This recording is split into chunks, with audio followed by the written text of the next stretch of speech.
लोकप्रिय ठरलेली लाडकी बहीण योजना आता इतर विभागांसाठी मात्र डोकेदुखी होऊ लागल्याचं स्पष्टपणे दिसतंय, कारण निधी जमवताना सरकारची दमछाक होऊ लागली आहे। सामाजिक न्याय विभागाचा 410.30 कोटींचा निधी पुन्हा एकदा वळवण्यात आलाय। आतापर्यंत सामाजिक न्याय आणि आदिवासी विभागांचा 1827 कोटी 70 लाख रुपयांचा निधी महिला आणि बाल विकास विभागाकडे वळवलाय। त्यामुळे यावर्षी गेल्या 5 वर्षातली सर्वात मोठी तूट सामाजिक न्याय विभाग अनुभवतोय।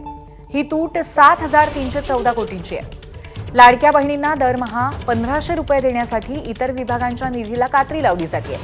मे महिन्याचा निधी पात्र महिलांना देण्यासाठी सामाजिक न्याय विभागाचा 410 कोटींचा निधी वळवल्याची माहिती आहे। आतापर्यंत लाडकी बहीण योजनेसाठी कोणकोणता निधी वळवण्यात आलाय आपण बघूया।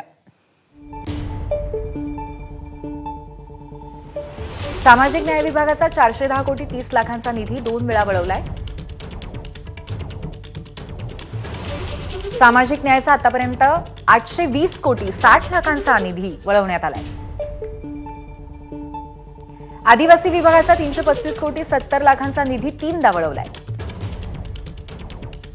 म्हणजेच आदिवासी विभागाचे आतापर्यंत 1007 कोटी रुपये वळवण्यात आले। दोन्ही विभागांचा मिळून 1827 कोटींचा निधी लाडकी बहीण योजनेकडे वळवलाय।